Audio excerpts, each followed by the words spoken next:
There aren't many folks who can get this kind of response from her. It's hard to believe, but Melody Thomas Scott has been playing stripper-turned-socialite Nikki Newman for a downright incredible 43 of the young and the restless 50 years on the air. But her credits go far beyond the daytime world, as the actress has been working at her craft from a very young age. More, the surprising gift Ashland left for Tucker her grandmother got her into showbiz, she told Soap Opera Digest on their recent podcast, at the age of 3, and she was working professionally by the time she was 4. As a child, Scott, as she put it, had kind of a dreary home life, let's say that. She loved acting and she loved being on sets. It was, she said, the only time she was truly happy. In fact, she admitted, if I could have spent the night on the soundstage floor, I would have. Because it was such a respite for me from the things I had to deal with at home. Being around what I considered normal people was just too good to pass up. The crew were always so sweet to me, the director, the AD, well, no, I already said the thing about Hitchcock, so maybe not him. The Hitchcock in question, of course, is exactly who you're thinking, Alfred Hitchcock, legendary master of suspense.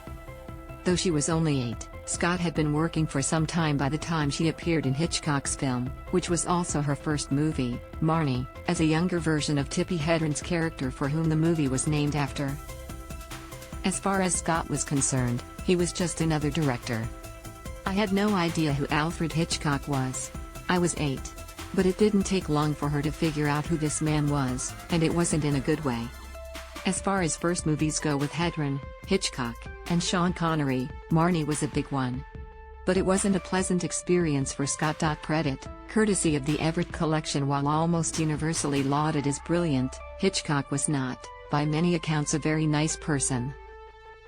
He's famously said to have once referred to actors as cattle, though Hitchcock himself disputed this. And in recent years, allegations from such Hitchcock mainstays as Hedren herself have been coming out about him being downright abusive, especially towards women. Though Scott didn't delve into these issues, she did recall without much warmth that I very quickly learned that he was a very scary, heavy-breathing, critical guy. Which is not hard for a lot of people to believe when I tell them is. He was exactly how you'd think. Never smiled, very clear about exactly what he wanted. More, Michelle Stafford dishes on Thanksgiving episode. This certainly makes sense for a man who mostly seemed to believe that actors should read their lines and do what they're told by the writer and director. It's a far cry from daytime, where actors are given more leeway to bring some of their own interpretation into their characters.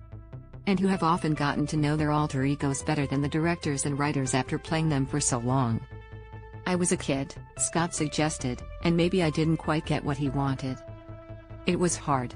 It was a hard shoot. Scary, scary guy. Take a look through our photo gallery of other soap stars who hit it big in movies. And then return to daytime.